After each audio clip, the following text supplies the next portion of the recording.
ગુજરાત લોકસભા ચૂંટણીનું ચિત્ર સ્પષ્ટ 25 બેઠકમાંથી 21 બેઠક પર ચિત્ર સ્પષ્ટ છે। બનાસકાંઠામાં 12 ઉમેદવારો વચ્ચે જંગ તો કચ્છમાં 11 ઉમેદવારો વચ્ચે જંગ થશે। મહેસાણામાં 6 ઉમેદવારો મેદાને તો રાજકોટમાં 9 ઉમેદવારો મેદાને છે। ગાંધીનગરમાં 14 ઉમેદવારો વચ્ચે જંગ જોવા મળશે।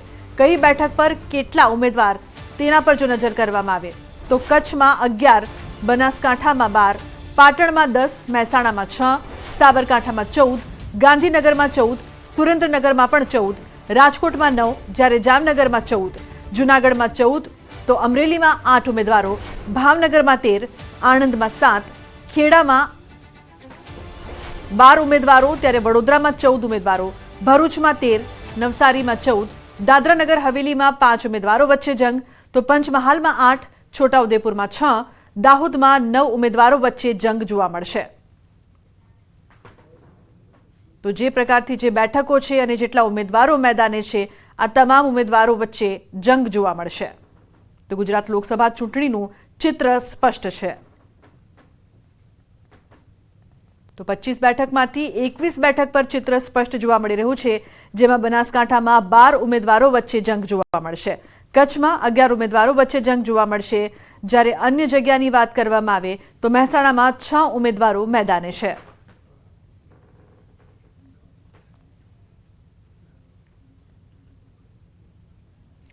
તો મહત્વનું છે કે 25 બેઠકમાંથી 21 બેઠકો છે તેનું ચિત્ર હાલ સ્પષ્ટ જોવા મળી રહ્યું છે। આજે તમામ ઉમેદવારો છે જેમની વચ્ચે જંગ જોવા મળશે। બનાસકાંઠા જે મહત્વપૂર્ણ બેઠક છે ત્યાં 12 ઉમેદવારો વચ્ચે જંગ, જ્યારે કચ્છ પણ અતિ મહત્વપૂર્ણ બેઠક જ્યાં 11 ઉમેદવારો વચ્ચે જંગ ખેલાશે। મહેસાણામાં 6 ઉમેદવારો મેદાને। વિધાનસભા પેટા ચૂંટણીમાં કેટલા ઉમેદવાર છે તેની જો વાત કરવામાં આવે તો પોરબંદરમાં 6 ઉમેદવારો, ખંભાતમાં 4, માણાવદરમાં 4, વિજાપુરમાં 8 ઉમેદવારો, જ્યારે વાઘોડિયામાં 3 એટલે કે કુલ 25 ઉમેદવારો છે જેમની વચ્ચે જંગ જોવા મળશે। મંદિરમાં ત્રિદિવસીય ચૈત્રી ઉત્સવની ઉજવણી થઈ રહી છે। મહોત્સવના બીજા દિવસે માં બહુચરાજીના દર્શન માટે ભક્તોનું ઘોડાપુર ઉમટ્યું।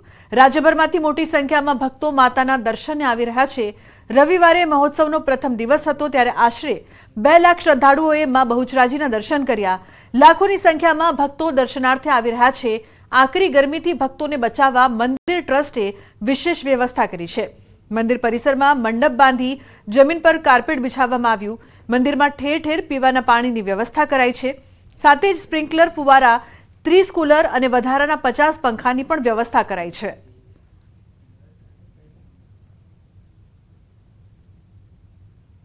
ટ્રસ્ટ દ્વારા સમસ્ત મંદિર કેમ્પસમાં 10,000 ચોરસ મીટર જેટલું મંડપ બાંધવામાં આવ્યો છે તથા નીચે સરફેસ પર કાર્પેટિંગ કરવામાં આવ્યું છે અને મંડપ નીચે ફોગર્સ લગાવવામાં આવ્યા છે, જેથી કરી ડિહાઇડ્રેશનના પ્રશ્ન ના થાય। 20 અલગ અલગ જગ્યાએ કુલર, પીવાના પાણી માટે કુલરની વ્યવસ્થા કરવામાં આવી છે। વાત કરીશું મતદાન વગર સાંસદની।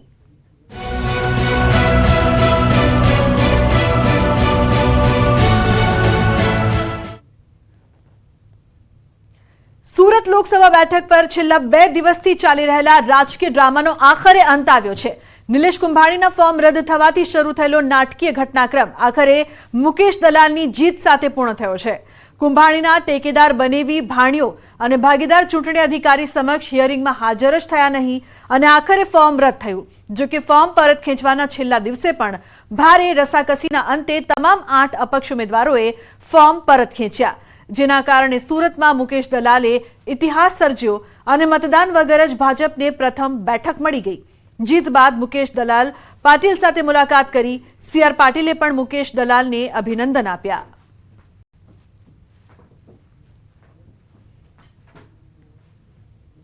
તો મુકેશ દલાલ બિનહરીફ વિજેતા થયા। પાટીલ દ્વારા વાત કરવામાં આવી 400 પારના લક્ષ્યાંકની પ્રથમ જીત। ચૂંટણી પહેલા ભાજપની સૌથી મોટી જીત। કોંગ્રેસે ઉમેદવારના અપહરણનો ડ્રામો કર્યો છે તેવી વાત પણ કરવામાં આવી।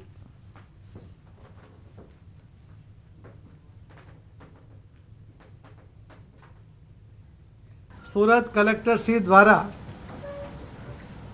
શ્રી મુકેશભાઈ દલાલ જે 24 સુરત લોકસભાના ઉમેદવાર હતા એમને બિનહરીફ ચૂંટાયેલા જાહેર કર્યા છે। ઇલેક્શન પહેલા જ જે રીતે કોંગ્રેસે ડ્રામા કર્યો, પહેલો આક્ષેપ કર્યો કે એમના જે ઉમેદવારના ટેકેદારો હતા એમનું અપહરણ થયું છે. ઉમેદવારે પોતે એ વાતનું ખંડન કર્યું. સુરતની આ લોકસભાની સીટ એ 400 પારનો ભારતીય જનતા પાર્ટીનો જે લક્ષ્યાંક છે એની આ પહેલી જીત છે. તો બિનહરીફ થયા બાદ બોલ્યા મુકેશ દલાલ, ગુજરાત અને દેશમાં પ્રથમ ખીલ્યું પહેલું કમળ, પીએમ મોદીના ચરણોમાં અર્પણ, 400 પાના લક્ષ્યાંકનું આ પ્રથમ પગલું. ગુજરાતમાં અને દેશમાં પહેલું કમળ ખીલ્યું છે તે હું આદરણીય વડાપ્રધાન શ્રી નરેન્દ્રભાઈ મોદી સાહેબના કમળ ચરણોમાં અર્પણ કરું છું. આ જે જીત છે એ નરેન્દ્રભાઈ મોદી સાહેબનું જે લક્ષ્યાંક છે અબ કે બાદ 400 પાર તે દિશામાંનું પહેલું કદમ છે, ફર્સ્ટ સ્ટેપ છે. આદિવાસી વિસ્તાર ગણાતા માંડવી તાલુકામાં સ્ટોન ક્વોરી બાબતે ક્વોરીને બંધ કરવાના વિરોધમાં ગ્રામજનો આક્રમક મૂડમાં જોવા મળી રહ્યા છે. ગ્રામજનોના મતે લાંબા સમયથી રજૂઆત છતાં આ મામલે નિરાકરણ ન આવતા આખરે તેઓએ ચૂંટણી બહિષ્કારની ચીમકી ઉચ્ચારી હતી, જેને લઈને તાત્કાલિક ધોરણે તંત્ર દોડતું થયું હતું. તો મંત્રી કુંવરજી હળપતિ પણ સ્થળ પર આવી પહોંચ્યા હતા અને આવનારા 12 દિવસમાં આ મામલે યોગ્ય કાર્યવાહી કરી ક્વોરીને બંધ કરાવવાની ખાતરી પણ આપી હતી.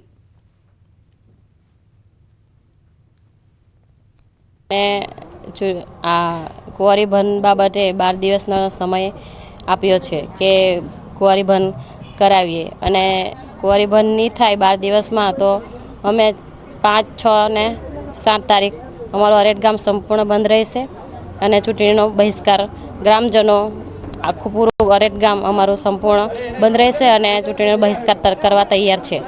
અમારી જે છેલ્લા 4-5 મહિનાથી જે આ ક્વારી બાબતની જે લડાઈ ચાલે છે, જે અમારા અહીંયા અરેઠમાં જે ક્વારીઓ છે એ તદ્દન ઇનલીગલ છે. એમાં જે બ્લાસ્ટિંગ થાય છે એ એટલા તીવ્રતા પ્રમાણમાં થાય છે કે અડધા ભાગના ઘરોમાં તિરાડો પડી છે. આવનારા દિવસોની અંદર આ સાહેબ હમણાં આવીને કહી ગયા છે કે 12 દિવસની અંદર અમે તમને આનો જે રિપોર્ટ હોય તે આપશું. અમને 12 દિવસમાં રિપોર્ટ નહીં પણ જે પણ આના અધિકારી લાગતા વળગતા હોય તે અહીંયા હાજર રાખો અને ગ્રામ સમક્ષ એમને જે પણ હોય તે નિરાકરણ આવે, પણ નિરાકરણ માત્ર એટલું જોઈએ કે અમારી કવારીઓ બંધ થવી જોઈએ. આજ રોજ અરેઠ ગામ મુકામે અરેઠ ગામના ગ્રામજનો દ્વારા ચૂંટણી બહિષ્કારની જે જાહેરાત કરવામાં આવેલી હતી એ અંગે અત્રે હાજર રહીને એમને સમજૂત કરવામાં આવ્યા છે.